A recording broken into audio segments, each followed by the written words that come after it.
Welcome back to The Move, or vibing through the book 10 minutes at a time. I'm your host, Justin Koo, and in today's episode, we're talking about that one time in the Bible where two sisters have a baby-making contest with the same man. If you're wondering what in the world are we looking at, we're looking at Genesis chapter 30, verses 1 through 24. I'm hanging out in the same office together in the flesh. In the same office, in the flesh. Actually, this is the office of, if you didn't know, Pastor Jonathan Leonardo, who's now an international selling author. I don't know what the right word is, but is that true? Is your book now international? I mean, somebody in Canada bought it, sure. Oh, we do have a friend who bought one from Australia. Yeah, there you go. So it's international. It's international. You've I'm gone an viral, international selling author. We're in the same office. Maybe we'll get to talk about that a lot more in the future. Yeah, that's because I'm Pastor Jonathan, and soon you're going to be Deacon Koo. Oh God. That might be that. I think out of the list that you gave me, that's probably the most accurate. So long story short, we'll talk more about this probably in a future episode as things develop and as we have more to share with you guys. Emily and I moved to Hawaii. I'm sure I announced it or teased it in previous episodes, but if this is the first time you're hearing it, this is where we are. We're living in Hawaii to be a part of the Kailua Seventh-day Adventist Church. And you told me not too long ago that if I was going to be a part of this congregation, I had to serve in some capacity, and I might end up being a deacon. Yeah. All right. Well, that's that. Fun stuff. Fun stuff. I'm sure a lot of questions about that. But anyways, today we're talking about a really interesting passage. I don't know that this is kind of a narrative that I've heard focused on a lot when I was growing up. The idea that two sisters are trying to have as many babies with the same man. That's just a really weird thing to happen. And I was telling you behind the scenes that this is the part of the Bible where for me, it feels like everything gets really, really confusing. Not just because of the sisters having a baby making contest with the same man, but just so many more characters have been introduced. It hasn't been terribly hard to follow along with Abraham, for example, just one person. And there's seemingly these adjacent characters to Abraham, but now it's like son after son after son after son, and it's coming from two different sisters, and then the sisters have their servants. It's just like, it's a really big convoluted mess. And I'm wondering, maybe messy is the intended point of the chapter? I don't know. A lot of this chapter, I think, at least the way I follow the story, is that by Genesis 30, now you have a growth of the family. You have Jacob, you have Rachel, you have Leah, and there's this growth that's happening. And remember that the primary character is always God. It's not so much the characters that are actually moving the action along forward, right? And I think that we fall into the trap of trying to categorize all the characters, and they did this, they did that, while we missed the bigger picture. And the bigger picture is that now, from what began, at least in the immediacy, was Jacob ran away from his brother Esau because he had tricked his brother Esau to get the birthright from his father Isaac, who also had a brother named Ishmael, who came from a mother who was given to Abraham by his wife Sarah, this woman being the servant Hagar. I feel right now like you're flexing your doctoral, or not your advanced degrees, because even though I've been hosting 50 plus episodes of The Move, I'm like, wow, there's a lot of people, there's a lot of things, and I'll be honest, it's hard to keep it all together. Well, no, just think about the pairs here, right? You think about Jacob and his brother Esau. Got that one. That one's a good one. Isaac and his brother Ishmael. Okay. Right? And then you go back and you think about Abraham, right? And then this thing with Sagar, with Sarah and Hagar, right? It's just these pairs at work that are mucking it all up and troublesome. And so you see now two sisters, Rachel and Leah, are at beef and at war in a similar way that Jacob was with Esau, right? Yeah. And now Leah and Rachel, like Rachel gives Jacob her servant. And he's like, here, take her, in the same way that Jacob's grandfather, Abraham, took from Sarah, Hagar. So it's just the story telling you, it's happening again, right? Jacob tries to get a family started with Rachel, gets played and gets Leah, and God chooses Leah to be the mother of Judah, from whom we know all the way down the Lion of Judah will come, so that God is at work in the midst of these people bickering and fighting for supremacy and positioning. And God's going to bring his faithfulness about even in the midst of all this nonsense. And we're supposed to catch a little bit of the nonsense by seeing the intentional repetition of sibling rivalry over and over and over again, because it's not going to stop here. It's going to move forward in Jacob's children, right? Yeah. It got me thinking about how a lot of times people will, like, say, people who are skeptical of the scripture as being an inspired text in whatever way that it's inspired. They'll have these accusations about the text. Oh, it's just, it's made up, it's man-made, it's just this, it's an attempt, it's a power play, all these things. Like, there's this very skeptical read of what religion is. And I love some of the responses highlight the fact that no, the narrative is not very flattering to the quote-unquote chosen individuals. And this text seems to highlight it's the same mess over and over again. And when we look at it as though that the humans were the primary characters, then it's just like, no, that makes zero sense, because they're showing all of their dirty laundry for the world to see. There's nothing self-congratulatory about this. They're screwing up over and over and over again. Yeah, and what you see again is the faithfulness of a God to those who are marginalized, those on the outside, and how he brings them on the inside. I mean, the way he came to Abraham, the way I like to imagine it is that he comes to Abraham in the middle of the night, right? And he comes as something, as an embodiment that Abraham can actually speak to, right? And he takes Abraham and says, hey man, I'm going to build a nation out of you. And the way that God comes, he doesn't come to Abraham in this great and awesome revelation from the sky. He comes as just a person who speaks to another person, but says, I have this promise for you, right? And again, remember, personhood, not in the smallness of it, but that he's a person. He's a person. Right? And so that when he comes, the way he comes to me just seems to be so humble. And he comes in a way of, then as you watch the narrative, as you listen to the narrative, as you think about it, he's constantly serving to the ends of the promise he made to Abraham, even in the midst of Abraham himself and Abraham's family trying to mess it up. Like, they're actively undermining. And the same thing happens. It's the sibling rivalry. It's the jockeying for position. It's the need for maybe material goods. You see this with Jacob, where he's a deceiver and he is trying to attain material goods. And in attaining material goods, he puts strategery at play, right? He has the strategic plan that we followed thus far, he deployed against Laban, right? And now it seems, and that's, strategy is something that he used against his brother Esau, and now he tried to use it with his wives, with Leah and Rachel, and he tried to make it happen with Rachel. But yet God, in his faithfulness, according to the promise he made to Abraham, and serving the marginalized, him being the person takes Leah, does this great work, but while serving the marginalized, he doesn't forget the other, right? The other's other. And from Rachel is going to come Joseph, right? So from, watch this, Rachel, Joseph, Leah, Judah, Hagar, Ishmael, Sarah, Isaac, right? You seeing?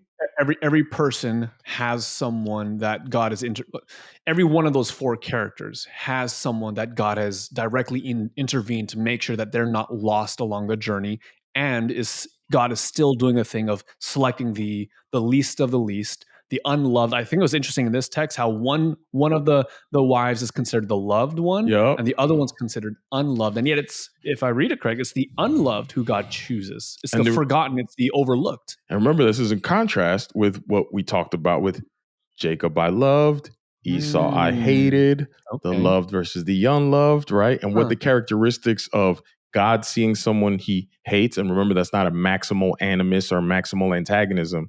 It is the lack of his promise and fulfillment being able to work through this person while being able to work in another, right? The distinction between Jacob and Esau that we talked about in an earlier episode. But you see this love, unloved language, right? And what motivates the love and unlovedness, where from God's perspective towards Jacob and Esau, it's you won't believe my promise. I can't work through you. Right. Right. Whereas from Rachel and Leah, Jacob is, I can't actually fulfill what I want and take from you or have this satisfaction in you. I'll discard you. I'll discard the other one. And God's like, nah, you can't discard people like that. You can't discard Leah like that. Right. You can't.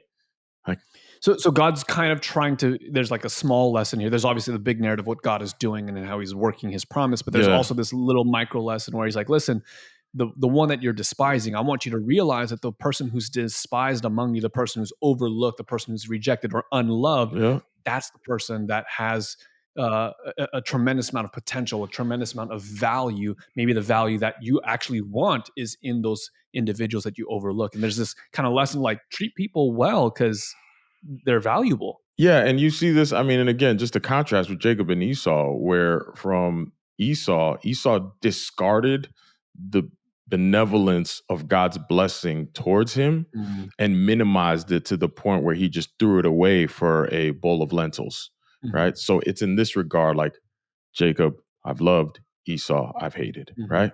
Whereas Leah and Rachel, although Leah is given to Jacob as a sacred duty because marriage, right? He just discards her. And this also serves to highlight the covenant faithfulness of God, is that God is dealing with worse, if you can understand my language, he's dealing with worse than Leah's when he's dealing with these humans. But because of his covenant relationship that he's made according to his promise, he's not just going to discard them and manifest unlove towards them. He continues to be faithful while Jacob demonstrates a bias for one over the other. And God's like, no. No. That's not what we're doing here, right? And so, and you see this with Sarah and Hagar, right? Where he blesses Hagar in light of her being despised. And so, and you, again, these themes, these themes are seated in these narratives. And then how they play out for us is when you see something like James, when James talks about you see a rich person coming to your church. Right. You give them the best seats, you honor them, say, oh, we're so glad that you're here, but you overlook the despise, the marginals. How dare you make these sort of these distinctions? And it's very interesting to note in light of this, right? Ready for this? You know that the New Testament, there is no book by the name of James in truth. You know what the name of that book is in Greek? What is it? Jacob. Interesting. Huh. Jacob. Okay. That's the name of the book. It's in Greek, it's actually Jacob. Right? There's a whole history as to why it becomes James. Can't get into it. Okay. Right? But it's James. And the book James then deals with this division between the two. Yeah. Huh. So it's interesting the way this chapter comes to a conclusion. There's this theme of the overlooked and the unloved, this idea.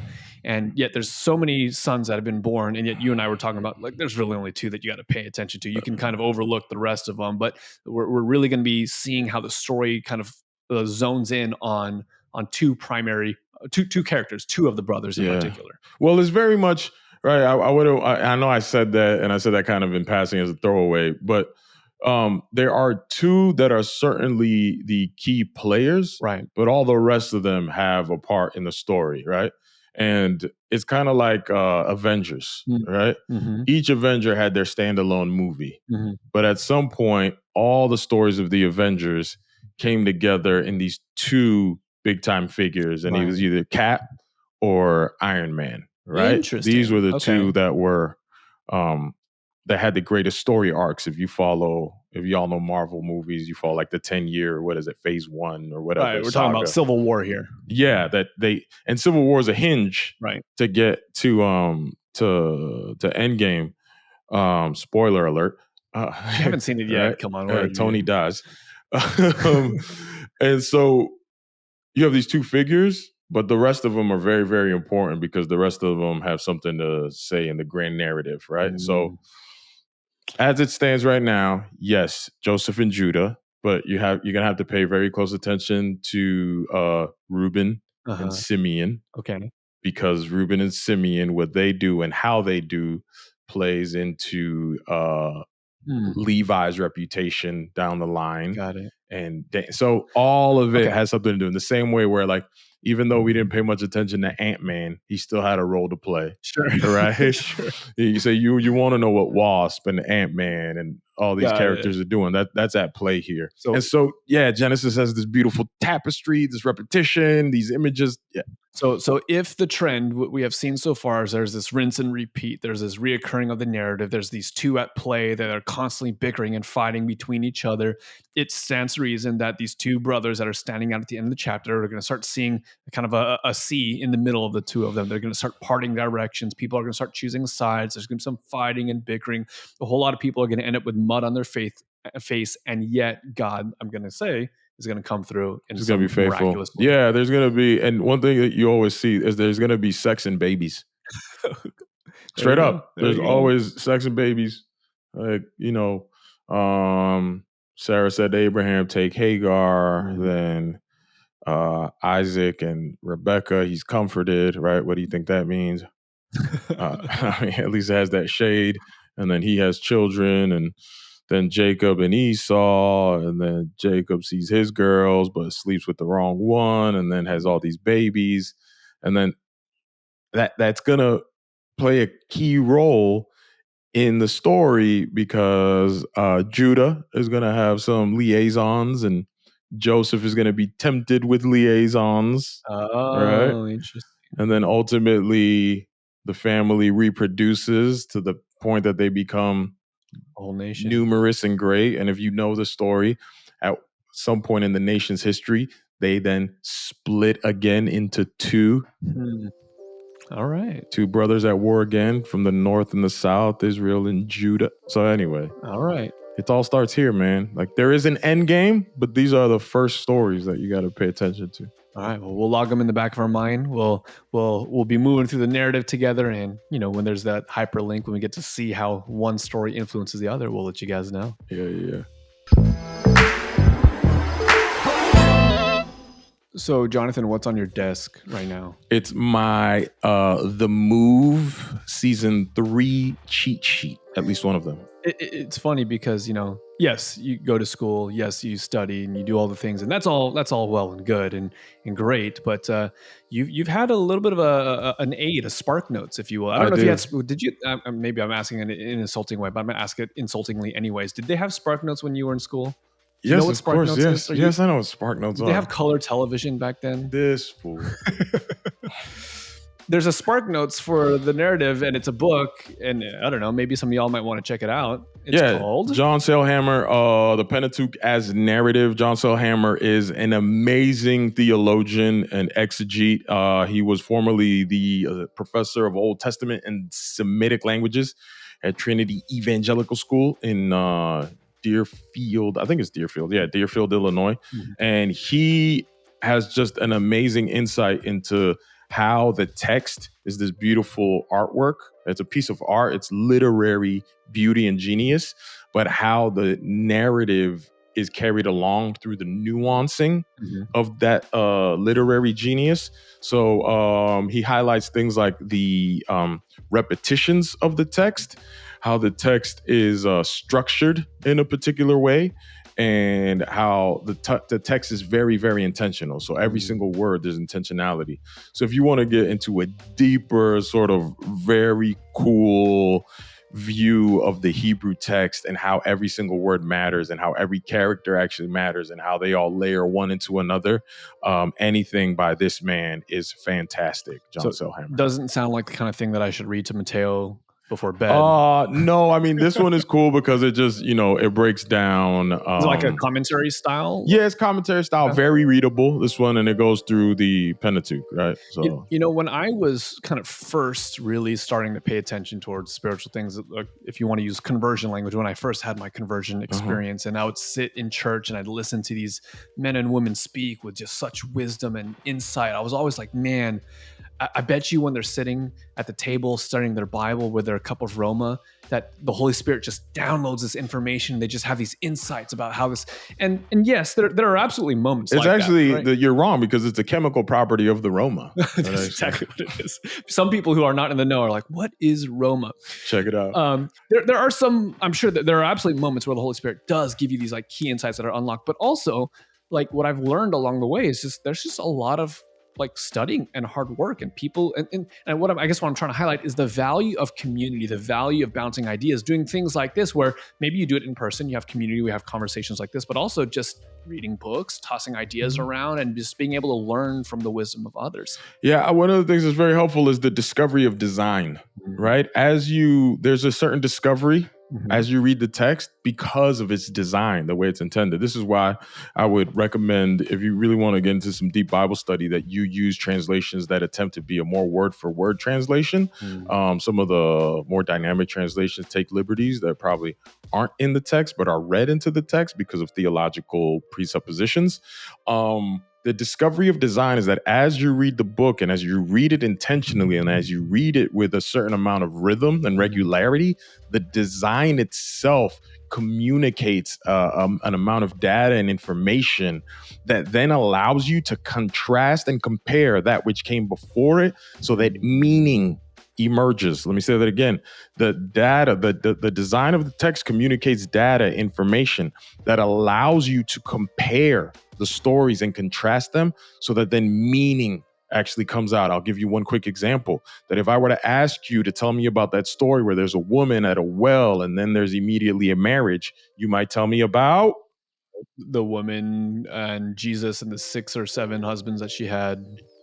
Yeah, you might tell me that. Or you could tell me about when Moses went to the well, or when Jacob was at the well, or when the right answer is which one. Exactly. Yeah. Why? Because the design is that they repeat themselves so that when you get to the woman at the well, you have all of these in the back. And that intentional design and repetition is meant to allow you to contrast and compare so that meaning emerges. For instance, the woman at the well in the book of John with Jesus, how many husbands has she had?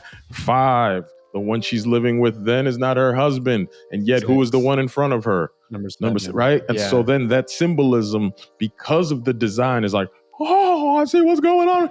And someone like this brilliantly worked so much of, not all of it out, but he just has an amazing way of teaching narrative analysis. So if I were to attempt to distill what you just said as far as maybe a helpful principle when I'm reading scripture is to ask myself the question, what story does this story remind me of? Yeah, that's a good one.